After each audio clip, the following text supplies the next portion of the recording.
Hey, what's up guys? I'm Ben2000YGO. I am your friendly neighborhood Yu-Gi-Oh! Superhero, and today I'm on the FTK channel. Stick around.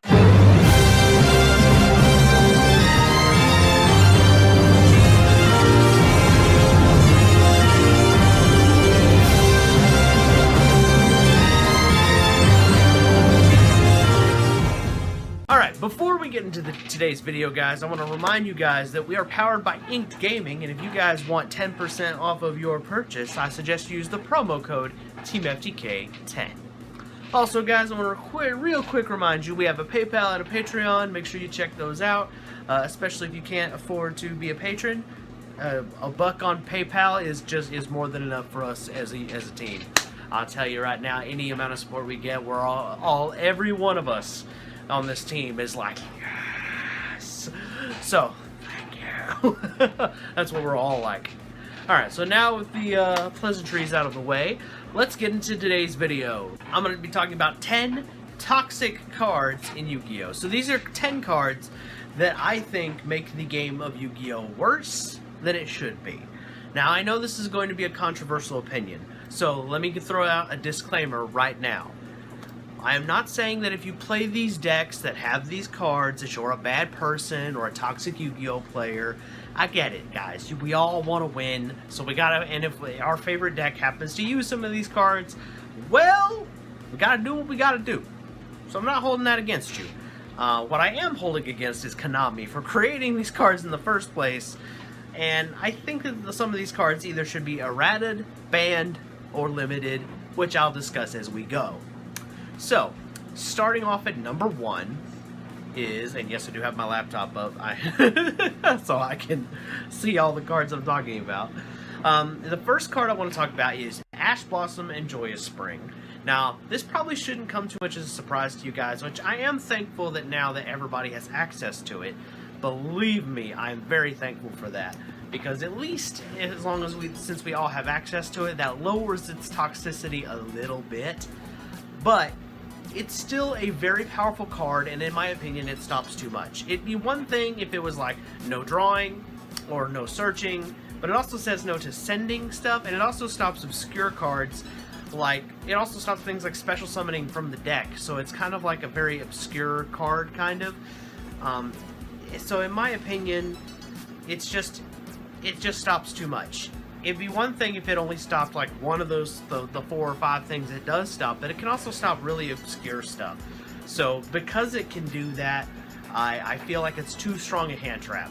I actually would argue that Ash Blossom is more powerful than Max C, and Max C is on the ban list. Must you always jinx us? In my experience, yes. The next card is on my list is we're actually probably gonna go Monster Spells Traps. So just FYI, is a card that I think should have been hit on the list, but for some reason it never was, and that is Spiral Sleeper. Now you guys are going, Spiral Sleeper? Hell no, motherfuckers! Spiral haven't topped anything. I know. The thing is when Spiral Sleeper comes out, they have that other monster that equips to it and makes it basically immune to everything. Spiral Sleeper then is like, I'm going to pop some of your cards, and I'm going to pop myself, and then its equip card says, nah, we're not dying today. So basically, it turns Spiral Sleeper into the equivalent of True Draco Masterpiece, which that card is banned. This is basically the same thing, only it's kind of a combo to get there. And the True Draco monster is a little easier to summon, but they provide the exact same problem. So in my mind, if this True Draco card is going to be gone, so does the Spiral Sleeper. That would be fair. Or remove the card that makes it immune to everything. That would also be a way to ferret out. So I mean, if it's going to stay, then we need to get rid of the card that makes it immune. If it's going to go, then the other card can stick around. But that's really how I feel about it. The next one on our list is going to be kind of like the Magispector Unicorn card. It is Altergeist Siliquidos. I have been preaching this card needs to go for a while, and no one's listening, and I'm about to be proven right. Thank you, Konami, for giving us Megatins that basically say combo decks suck. Because you're about to see why this card needs to go, and I've been right this whole time. You can't spell control without troll. Any card that constantly bounces stuff back and can bounce itself back, or, you know, or anything else, like Magic Spectre Unicorn was like, get that out of here, and I see you next turn. Altergeist Liquidos is the same fucking card. Same problem. You think Konami would learn by now. Konami, I'm looking at you. Learn something, okay? Just figure it. Quit being stupid, please. But yes, Altergeist Liquidos needs to go. I feel like it is the problem card in the Altergeist deck. I know some of you guys are like, that's not the... Yes, it is. I don't care about drawing and searching. I don't even care about spot removal. I care about constant spot removal.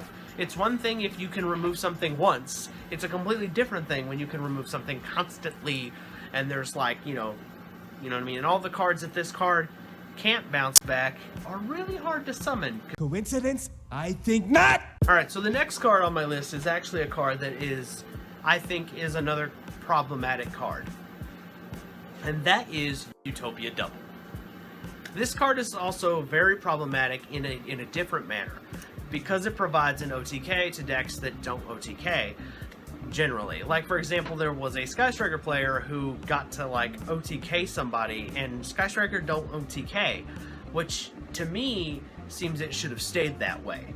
That was supposed to be Sky Striker's, you know, Achilles heel, and another player determines to play Utopia Double and remove that entire Achilles heel. So this is just, you know, this is a card that just provides, you know, easy OTKs, and granted, I know you have to play a brick to get to play this card, but I still think it's too easy. I think that if you, like, for example, I could play this in any rank 4 deck and not have anywhere near as much success as a meta deck is going to have using this card. So I think that it's just better to get it completely removed from the system and say, no, no 10,000 damage, no, none of that. You're not getting lucky out of it. Another card on the list is going to be probably, this is going to be funny, so I'm going to put these two guys together. But the next one on this list is Royal Tribute. I feel like this card, it went from 1 to 2, and Konami's like, okay, no, absolutely not. Because this card, like, a lot of people are like, well, you know, dangers, but, you know, if you're playing this card, more than likely the dangers aren't going to do you any good anyway. So, Royal Tribute is just one of those cards that I think it's too powerful to be in the game. It's not right to have a deck that has the ability to just say, okay, well, I'm taking your whole hand away, and because of the next card on this list, basically means those cards that you lose, they're staying in the graveyard, and I think that's too problematic to stick around in the game, which also leads to our next card, Necro Valley. Now, the reason why Necro Valley is on this list is because Necro Valley, initially, I didn't think Necro Valley was a problem, until Konami decided to errata it to make it stronger. Initially, what you could do with Necro Valley is, it was just one of those cards that says, oh, you can't bring back stuff from the graveyard. So like cards like Monster Reborn, Call of Haunted, that kind of stuff wouldn't work. Okay, fair enough. Things that are dead, stay dead. Cool, understand. Great. My issue with this is that they errated this card so it could stop cards like Chaos Monsters, it could stop things like UCT, it could stop the Thunder Dragons and all that stuff by saying no banishing, and I feel like that is too powerful, too oppressive, and things that need to be banished for the cost of a summon of a monster, I think should still be a legal move. I feel like Necro Valley's, you know, wanting to make it to where a card never hits the field from the grave, perfectly legal, but stopping things from being banished altogether, I don't think that's. I think what you're doing is you're messing up and making a card far more powerful than it needs to be, or should be, for that record. Konami, if you're going to edit cards, you should be eradicating cards so they can come off the ban list, not cards that are already legal and making them stronger for no apparent reason. That wasn't necessary. That's not needed. And to be frank, I think that it makes the game less fair, and therefore, yes, I am talking about, in the essence of this video, talking about making a game more fair, and this is just, no. This is, we should re-errata the card to pre-errata, so cards that are Chaos Monsters can still be summoned. That's my 2 cents on that. Alright, the next card on the list is probably not going to shock anyone. It is Sky Striker Mecha Modules Multi-Roll. This card is, I hate to say this, but hitting this card to 1 did absolutely nothing. Anytime I'm playing against a Sky Striker player and I get rid of the card, it really doesn't matter, because what they'll do is they'll use their...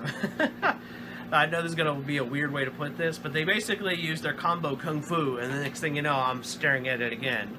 So, I really hate to say this, but I feel like this card is just... And plus, this can be a +4. Any card that can be a +4, like a 1 card +4, it's one thing if a combo does that. It's a completely different thing if one card is like... I mean, there's a reason why cards like Soul Charge and Return from the Different Dimension are gone. Just saying. This card just... Yeah. It's too powerful in the game. It just needs to go. And also it makes it to where you can't respond to Sky Striker spells, which I think that also is way too powerful. It's just something that shouldn't exist. I should be allowed to negate it with a Dawn, any Sky Striker spell with a Dawn Dragster if I have it, or a Lagia, or you know, a Solid Judgment. And frankly, multi-roll prevents that, and I'm just not okay with that. The next card in the card of not allowing anyone to play the game, and I know Jesse's gonna hate me, but Mystic Mine. This card is oppressive, it needs to go, and this card is the reason why certain cards in the game are gone. And I stand by that statement. You know, come at me, bro. Just kidding. You're entitled to your opinion, even if I disagree with it. But this card is just something that I feel it's too powerful in the game. It allows for too many shenanigans. And normally I'm okay with shenanigan decks, but like this thing facilitates too much. And also, again, Sky Strikers abuse this card, because they're like, I only play 1, you play 1,000,000 monsters. We'll see who wins now. Yeah, you get the point. And then we have another monster problem card, and that's a hate card that I think is a problem, is Infinite Impermanence. Now, why do I think this card is a problem? Because this card is also a hand trap as well as a better breakthrough skill. Essentially, this card is like, I'm not only going to negate the monster, I'm going to negate the entire row of cards that I activated this trap card in. Suck it. And I'm just like, ugh. And I feel like this card also is like, it is Effect Veiler and breakthrough skill mixed into one with a little extra. And personally, I think I'd rather my opponent play Effect Veiler, because, you know, I feel like that's the best answer. I really would I think it's fairer for these all to have, like, consequences, right? This card essentially replaced Forbidden Chalice, Effect Veiler, and Breakthrough Skill. Think about it, all 3 of those cards do pretty much the exact same thing. Infinite Impermanence replaced them. And the thing is, Infinite Impermanence is better than all 3, and I would much rather ban Infinite Impermanence and then force all players to have to pick one of the 3 to play that best suits your style. You know what I mean? You can negate a monster effect, but you might increase that monster's attack, which makes it harder for you to beat over. Or you can negate 2 effects, you know, one time during their turn and one time during yours, but you gotta set the card, or you can only activate it once from your hand on your turn. And I much rather have, you know what I mean, like give and take. And I feel like that creates a much fairer format, whereas Infinite Impermanence can be used like Breakthrough Skill, or it can be used like Veiler, and I feel like that's too powerful. That's a 2-in-1, and we can't have that. And then the last card on the list, which probably won't surprise you guys, for the 10th toxic card on this list, and this is the card that I've been preaching needs to go, Monarchs Erupt. I'm sorry, but I don't agree with the idea that you get to have effects if you're playing tribute monsters and I don't. It's one thing if you were to play Skill Drain. At least we're on an even playing field, nobody gets monster effects while on the field. Monarchs Erupt completely says, no, I'm playing a True Draco deck, or I'm playing a Monarch deck, I get to activate my effects, which means I get to go plus or have things that prevent you from special summoning, and you don't. And I'm just kind of the mindset of, I'd much rather have Skill Drain at 3 and this at 0. because at least, like I said, at least it keeps the fight fair. I don't have any effects, you don't have any effects. So guys, in the comments below, here's where I want my audience participation. I want you guys to tell me cards that you think are too powerful in the game. And by the way, let it be anything. I don't care if you think that it's Thunder Dragon, the Super Bolt Thunder Dragon. I don't care if you think Ultimate Conductor Tyranno, Blackluster Soldier, Judgment Dragon. I don't care if you think evenly matched. I don't really care what you put on that list. Just put it down in the comments below. Cards that you think are too powerful for the game. Please no more than 10. That's all I'm going to ask. If you're new to the Team FDK channel, make sure you hit that subscribe button so you don't ever miss out on all the craziness. If you're interested in my channel, make sure you come check out Ben 10,000 of YGO. And if you enjoyed the video, drop me one of these. I'm Ben 10,000 YGO. I'm your friendly neighborhood Yu-Gi-Oh! Superhero, and I'll catch you next time. Peace!